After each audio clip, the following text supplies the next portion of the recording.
Okay? Now, let's start with gel characteristics. Ang ating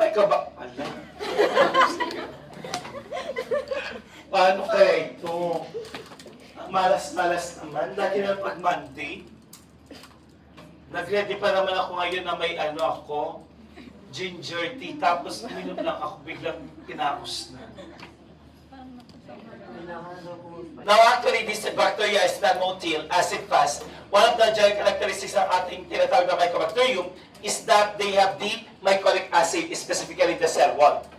Now, mycolic acid or yung ating hydroxy-methoxy acid ay identified, stained by our carbamazepine, which is actually our primary stain ng ating acid fast, particularly Mycobacterium. Now, remember na ang ating Mycobacterium cannot be identified by gram stain. Rather, they can be identified by what you call now acid fast. These bacteria are fastidious. Ibig sabihin ito, kailangan nila ng tinatawag nating, dito kaya sa labas, mas malakas this bacteria actually requires what you call now fastidious. Ibig sabihin ito, enrichment media. Kailangan nila ng certain particular substance, specifically protein, para sila ay dumami. Kaya may tinatawag tayong protein-based and non-protein-based media for the isolation ng ating Mycobacterium. Let's continue. Pakisara nga yan. Jingay-jingay.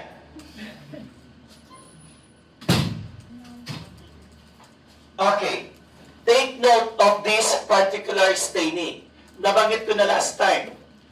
Your Zillner-Sen is actually the hot method that requires steaming. Ang purpose ng steaming ay para makapenetrate ang ating carbamazepine while swelling the cell wall. Whereas sa cold method, the carbamazepine, meron tayong tergitol, which is the wetting agent. How to identify the positive result? We can identify as red against blue background or red against green background. Now, makikita mo dito that this is the bacilli. And at the same time, they are slow growers. That's why they can require 2 to 6 weeks. Paano natin malalaman na walang growth? Malalaman natin na walang growth kapag 8 weeks. So we will report this as 8 weeks na walang growth ang ating MTB, particularly in the culture media. Example, sa ating LJ media. So, pag walang growth, that means negative for Mycobacterium.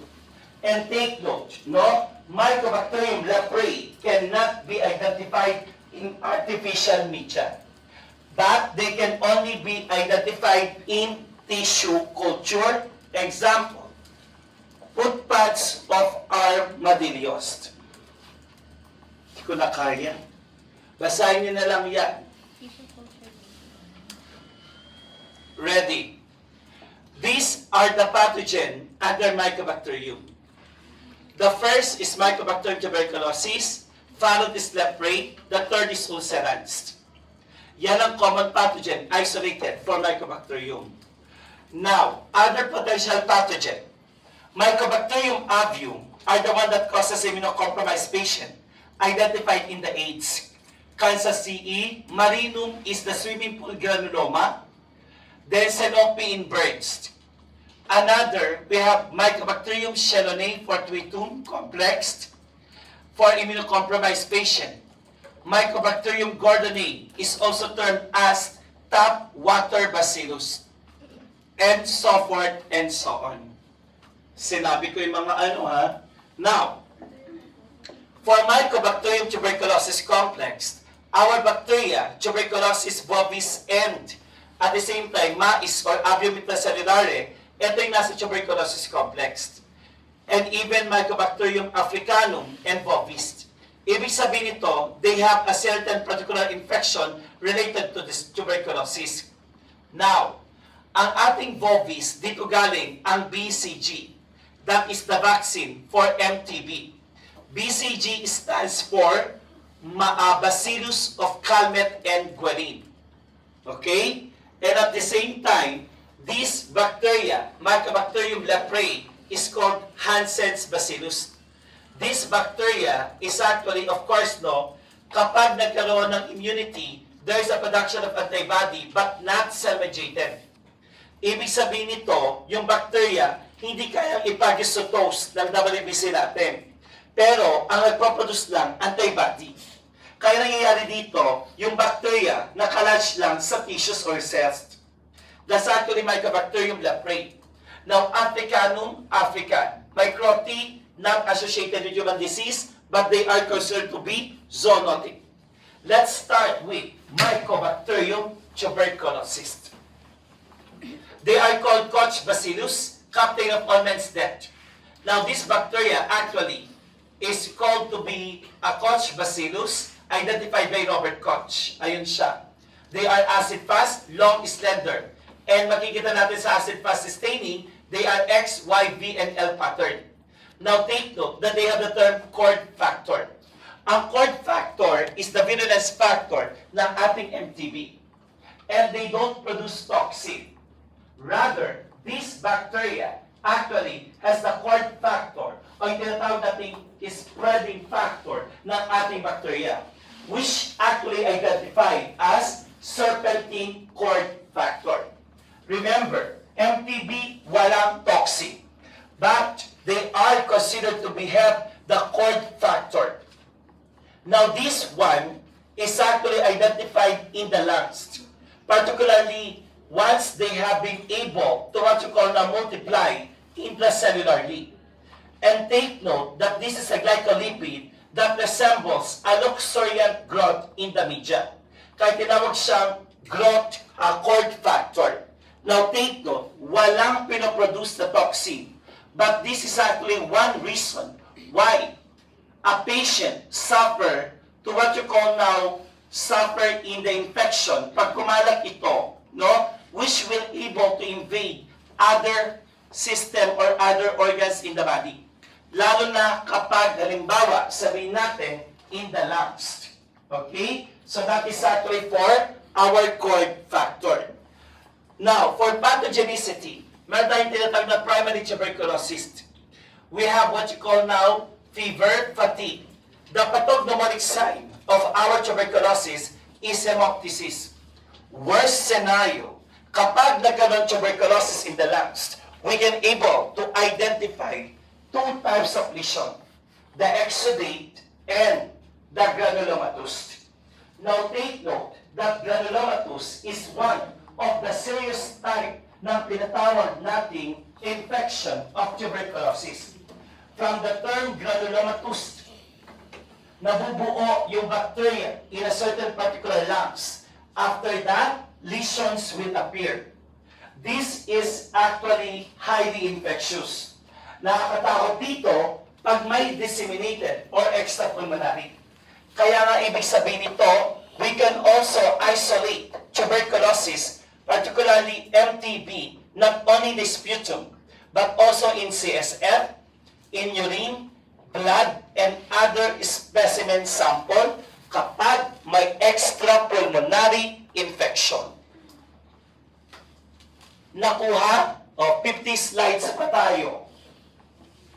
How about secondary? Kapag ikaw, may sakit ka, nag-stop ka, parang hindi ko na kaya. Ang lakas ng dasal nyo talaga. Mag-online tayo bukas ng gabi. Pwede ba yun? Para Wednesday quiz. Quiz kasama to.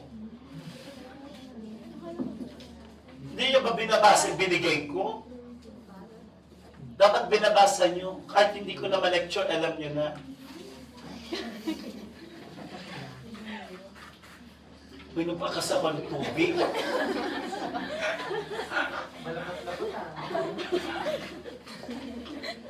May ginger yon. Bumaba ako, minom ako na malikam-kam. May tinitik pa akong candy, yung Himalayan salt. Tapos pepakwa. Parang lumalala, parang dasal nyo, parang pinaghawak kamay kanina. Para meron kayong mga seremonyang hindi ko alam. Parang kanina habang wala ako'y gumagawin. Meron kayong orasyon. Diyos ko, hindi ko matatapos ito. Hindi pa kaya. Laban. Okay? So, reactivation. Dating may infection ka na. Nag-stop ka, nag-take, feeling mo na wala na. Yun pala, may bacteria pa. Ngayon, bumaba ang immune system mo. Nagkaroon ulit ng reactivation. That is what you call now secondary tuberculosis. That is reactivation or reinfection. Pag sabi mong extrapulmonary, nagkaroon ng infection outside the lungs. Nakuha, that is extrapulmonary. And at the same time, makikita mo dito, droplet is one of the mode of transmission ng tuberculosis. After that, pupunta yan sa cavity. Now, this is actually what happened. May macrophages sa lungs natin. But the macrophages actually, kapag na-engulf yun ng ating macrophage, doon nagmumultiply yung TB. Yung bacteria. That's actually for what you call now tuberculosis. And they will invade cavitary tuberculosis. Nagkakaroon ng progression kapag nasa loob na yan ng lungs. And within the alveoli. Kaya nga, pwede magandang reactivation sa mga immunocompromised patient. And hematogenesis spread and tuberculosis, they are detected in tissues by what you call now PCR. Now, your tuberculosis complex actually is the primary tuberculosis that can be acquired by droplet. Then at the same time, pag sabi mong droplet, halimbawa sabihin natin, nag-iinuman kayo, yung isa may TB. No? Ngayon, nakipag-inuman sa inyo. So, pwede pa ba lahat kayo ka-TB? Yes. Kaya nga sinasegregate nila yung gamit para hindi kayo magkaroon ng tuberculosis. Explain nyo. Halimbawa, may isa kayong patient sa bahay, i-explain nyo para hindi sila ma-depressed. Kaya baka may isipin nila may nakakawa silang sakit na hindi nila matanggap. Eh, TB lang naman yan. Nagagamot naman to. Okay? Kasi ito yun eh. Ang nakakatakot dito, they can able to multiply deep lungs in the alveoli. Plus, bacteria get phagocytized, pero they can still multiply. And of course, 4 to 6 weeks later, yung T-cells natin masensitize and allow destruction of this intracellular bacteria. Pag maganda ang response ng immune system mo. Okay? That's actually for MTB. Now, makikita mo dito yung ating giant cell na may tuberculosis, but there is the reactivation of T cells. And makikita mo yung infected macrophage, dito sila nagpaparami. The lymph nodes, no, are also responsible for persisting mycobacterium in the mycobacteria in the lymph nodes, particularly primary lymph nodes. Kaya makikita mo dito, they are also involved in the post-primary disease. Para labanan, particularly in some cavitary lesions, specifically in our lungs, together with the T cells. Kasi, mahirap magkaroon ng development ng humoral antibody. Kaya ang ginagawa nila, they depend on the antibiotics. Diba? Ilang antibiotics sa isang araw? 4, 5. Kasi, we call that multi-drug therapy. Kaya pag ang patient nyo, nakaganyan na, umuubo, that's the reflex of coughing, nakaganon. Pero pag walang ubo, nakaganyan, alam mo na, nakasyabu yun. Kasi gano'n eh. Diba? Pag nakasyabu, diba? Tapos gano'n pa. Diba? Oo. Dapat alam nyo yun.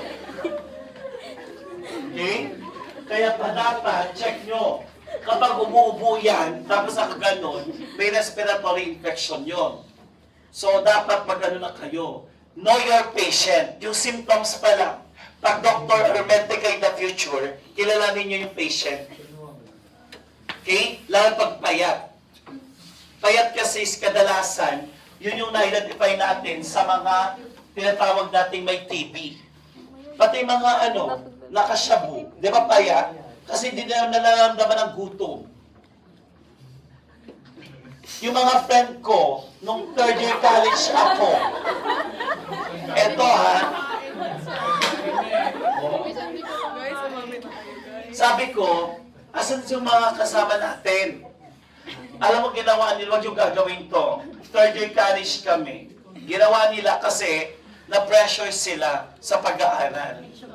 Feeling nila, hindi sila papasa pag hindi sila nag-aaral. Nag-shove sila. Para daw hindi sila makatulog. Ending, exam, tulog. Wala yung epekto ng wala, asan na sila? Exam na natin. Oh, wala. Kasi tulog. Nag-review sila pero tulog. Yung epekto kulang, yung ano. Kasi parang 2 days sila walang tulog. Why? Nagre-review ng back test sa kasisiwan. Yan yung dalawang subject na hirap kami noon. Back test, sisiwan sa kahima. Huwag yung gagawin yan, ha? Kasi yun yung ano, even yung mga kakilala ko medicine, para daw hindi sila antukin sa duty. Makabili nga ng point. Ha? Multiple choice. Parang multiple choice. Hindi. No. Okay, let's continue. Okay, last 30 slides. Pagkait pa ng boses ko. So this one, our Mycobacterial tuberculosis complex, this is actually an example of media na kung saan pinapatubo natin ang ating MTB, no? Now this is an example of LJ media, cauliflower morphology, yung itsura ng ating MTB, or breadcrumbs colony.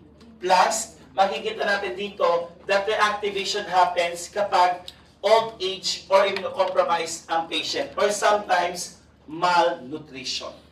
Okay? Now, this is the tuberculosis. Ayan.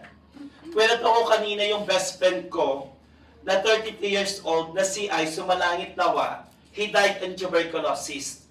During that time, professional na kami. Nagtuturo na kami pareho. He's a nurse. Ako medtech. Tapos siya, lumilindol. Ano, nahihilo na naman ako. Ay, hindi. Then after that, ito na siya, no?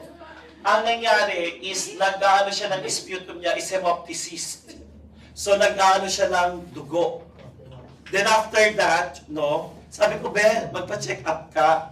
Kinabukasan, nahimatay siya sa class. Tapos, dinala sa hospital, they found out, ang natira na lang sa x-ray niya, eto na lang, parang 1/4. Hindi na pumaagapan niya. Actually, he died. Ang nangyari, binigyan siya ng potent antibiotic. Then because of that, nagkaroon ng multi-organ failure. The liver was greatly affected, and even the kidney, and even the lungs. After that, he died. Tapos dahil payat siya, pinagdudahan pa nila if he is an HIV or not. Kinuhanan ko, is non-reactive. Nagkataon, ang tawag natin dyan is pulmonary tuberculosis, or we call that advanced miliary tuberculosis. Ibig sabihin nito, nagkaroon ng infection because yung paninigarilyo niya, mas lumala yung sakit niya. Kaya pag naninigarilyo kayo, please stop. Stop. Okay?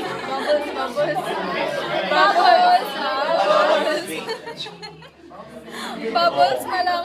May kilala ako pinakain sa kao. Bubbles.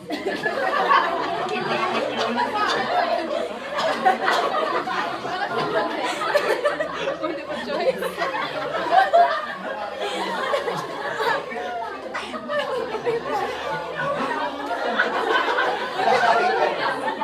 Pero may ganun ba? Ang alam ko lang, kasi one time, I went in a bar. May isang sosyal na lalaki, gwapo pa nga to eh. Kinakat niya yung malalaking mga tabako. May cutter pa siya. Tapos ang taba ng tabako niya. Tapos talagang sosyal. Tapos isang lang Yung tabak, pero hindi niya kinakain. Pabalik ko din yung ginagawang routine, pero mas mataas yung nicotine mo. Siguro yung pleasure. Sigarilyo pa din. Kinakain yung sigarilyas. Sabi matamayin ka ba? Matumawa si Lord. Nag-alok pa na tayo. Uwi na tayo. Okay? Last 5 slides. Hindi ko na kaya. Now, ang worst scenario natin is that pwede magkaroon ng extrapulmonary invasion. Like, halimbawa, it will invade in other essential or vital organs in our body.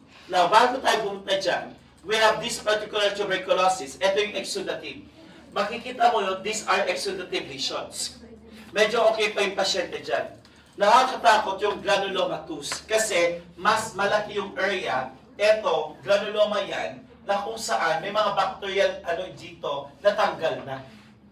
So, ibig sabihin nito, this can be identified in miliary infection. Okay, that's actually granulomatous. Ano pagkakaiba? Pag exudate, acute infection ba yan? There are massive white blood cells, particularly PMN or neutrophil, plus edema fluid.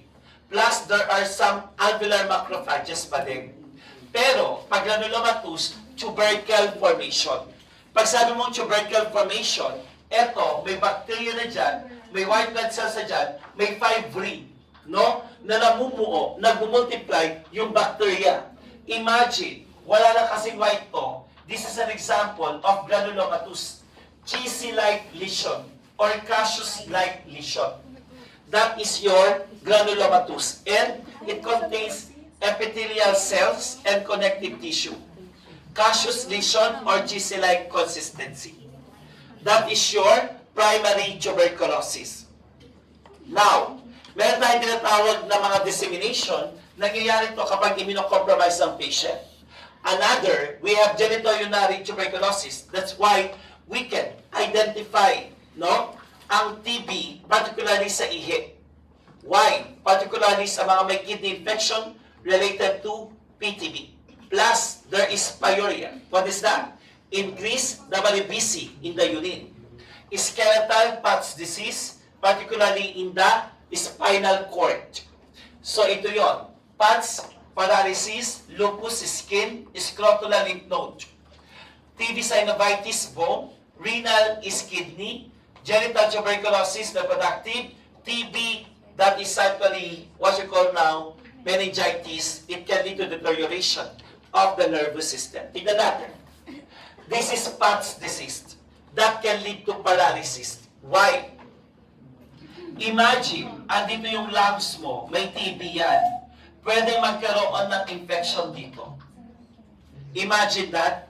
That is one reason kung bakit nagkakaroon ng Patch disease. Another, lupus vulgaris, yung sipon niya, sputum, na dito, ayan, may bacteria. Or scrotula in the lymph nodes, because it participates in the infection control or mechanism. TB meningitis, nervous system, renal, tuberculosis. That's why we can able to use urine suspected for PTB. Then we have also other causative agent, bovis, bovine. Ginagamit ito for BCG development. Africanum intermediate between bovis and tuberculosis. That identified only in Africa. Now, treatment. Ang ginagamit natin, quadruple. Isoniazid is used for prophylaxis. Rifampicin, it can cause red urine. Pyrazinamide, ethambutol, and streptomycin. Ito yung program ng DOH, the DANS, na kung saan may na-monitor nila yung mga patient na may tuberculosis para mabigyan ng libreng gamot. Next, rifampicin, DNA-dependent polymerase inhibition. Pyrazinamide, minimize relapse and shorten the treatment. We have ethambutol, inhibits mycolic acid in the cell wall, isoniazid, DNA inhibition synthesis, and even mycolic acid. Yan ang ating mga ginagamit. At yun nga lang ang mahirap dito pag nagkaroon ng resistant to these antibiotics. The treatment will be 6 months to 2 years, depending on the severity of infection. Okay? Sige, tapusin na natin. Treatment, 9-month course. Pero common yung 6 to 2 years. 6 months to 2 years. Treatment failures, why? Non-compliance, or it can lead to the development of drug-resistant bacteria. Now, we have the term MDR, multi-drug resistant tuberculosis. Ibig sabihin nito, they are resistant with aminoglycoside, second generation, and fluoroquinolones. Pero pag extremely drug-resistant tuberculosis, that is a combination of several drugs, yung 4. Okay? That is for the treatment. Prevention, vaccination, BCG, Bacillus of Calmette and Guerin. Safety consideration. How do we identify in the laboratory? Kailangan, we need to identify, may PPE tayo lagi. Pag nakita mo na sputum yan, or respiratory sample, make it sure that we use PPE always, lalo na N95. Then, after that, ito yung safety consideration, makikita mo in the laboratory, negative air pressure, separate from the rest of the laboratory ventilation para walang hawaan. And, non-circulating ventilation system. Tandaan nyo to. Lumalabas siya sa board exam. Now, in the Biologic Safety Cabinet, prevent aerosol. Ginagamit natin lagi yan. And decontamination of surfaces, disinfect using ultraviolet light. And of course, use proper disinfectant, lahat, even in the areas like phenol, Sonrox or sodium hypochlorite, formalin, and phenol. Now, other precautions, disposable loops. Kailangan nito gumamit ng, ito yung inaano ko, inisip ko. Baka kasi nagkaroon ng contamination dahil sa mga loops. Kaya dapat, pag Mycobacterium tuberculosis, disposable. Then, personal protective equipment should be used. Okay? And, what are the acceptable specimen for isolation of MTB? Sputum. How to collect? 3 consecutive days. Mag-mouthwash, toothbrush ang patient. Early in the morning, deep cup, expectorated sputum. That should be the sample. Or, pwede normal saline nebulized sputum, transtracheal, or BAL, bronchoalveolar swab or lavage, laryngeal swab, or FNAB, fine needle aspiration biopsy. Sa histopath nyo, di ba? FNAB. Okay? Di ba yan ang mga sample pag aspirated? Yang fine needle aspiration biopsy. Halimbawa, no? Sa lungs, aspirated, o kaya dito. FNAB yun. Hindi kayo magko-collect, doktor. Then, pag extrapulmonary, pleural, gastric, cerebro, or CSF, stool, urine, and other body tissues. Ang dami pala, ano? So, yan yun. Reviewin nyo, basahin nyo. Now, what's the use of decontaminating agents? Ang dami pala, no? Wala pa tayo sa kalahati. Ang decontaminating agent, ginagamit natin to para ma-dissolve or ma-digest ang ating sputum. I remember, nung nag-process ako ng sputum, ginamit ko to para matanggal or ma-digest yung mga fatty acids in the sputum. Ihahalo mo lang siya sa sputum. Then after that, centrifuge. Now, sodium hydroxide, decontaminating agent and digestant. Ito ang pinaka-common sa lahat. The N-acetyl L-cysteine, because this is a liquefying agent and eucalyptic agent. Others, benzalkonium chloride and oxalic acid. Pero oxalic acid, ginagamit din natin po para ma-decontaminate with Pseudomonas aeruginosa. Specifically, pag halimbawa, cystic fibrosis ang ating patient. That is actually for decontaminating agents. Now, concentration procedures. Pag halimbawa sabihin natin, gumamit tayo ng decontaminating agent, kailangan high-speed centrifugation para makakuha tayo ng large volume of specimen sample for culture and analysis. treatment of sample with mucolytic agent, we can able to collect the sample rather than the mucus. That's the purpose of your mucolytic agent. Okay? Now, how can we identify 7:16 pa lang? Meron pa tayong isang oras. Tama? Ano? Sir, pinapawisan na. Hindi.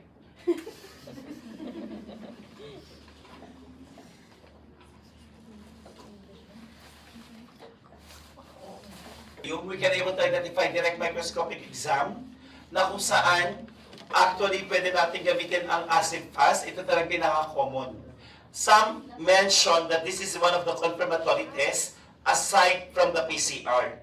So this one is actually one of the best way. Maliban sa ating acid fast, we can use fluorochromes or fluorescent stain aside from carbon-14, which is the acid fast. We can perform culture, tuberculin testing, biochemical testing, susceptibility test, and X-ray. So makikita natin dito sa direct microscopic staining, pag-prepare tayo ng spreading sample, 2 by 3 cm yung size ng ating smear. Then after that, stain with our acid fast, then we will read what we call now, yung tinatawag nating battlefield method. Di ba? Ganito kayo magbasa ng sa hima nyo.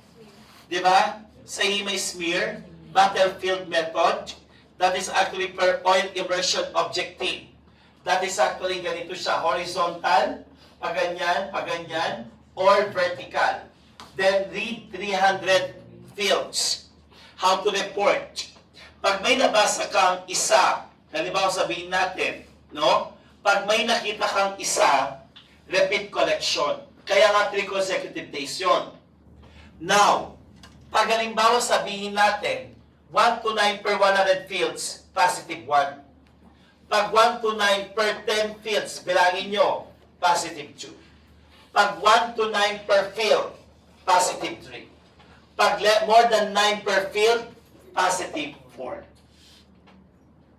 Now, what is the indication? This indicates the severity of infection. The higher the number reported, that means na mataas ang severity of infection. Yan ang tuberculosis. Okay?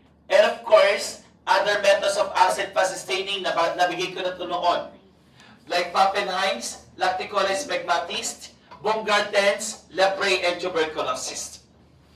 Then, we have also the fluorochrome stain. Ito yung ating Oramine rhodamine. That's a fluorochrome stain produces bright yellow-orange stain. Ito yung ating bacilli. Sir, what sample? Sputum pa din. Next, we have also the quality control. How do we know na ito ay sputum or saliva? Sir, do we reject kapag ito ay saliva? Yes. Ano gagawin? Repeat collection. So what do we know? How do we know if that is sputum or saliva? Please listen. Pag sputum, more than 25 ang neutrophils, less than 10 ang epithelial cells. Pero pag saliva, more than 25 ang epithelial cells, less than 10 ang neutrophils. Nakuha? That's how you differentiate saliva and sputum. So, anong gagawin namin, sir, pag saliva? Reject. Repeat collection. Kasi may grading scale na ginagamit so that they will able to reject or accept. How do we accept? Pag 0, lack of inflammatory, repeat collection. Next. Dami pa. Anong slide na tayo? 55 na. Kaya nyo pa? Okay, hanggang dyan na lang tayo for tonight. So, announcement.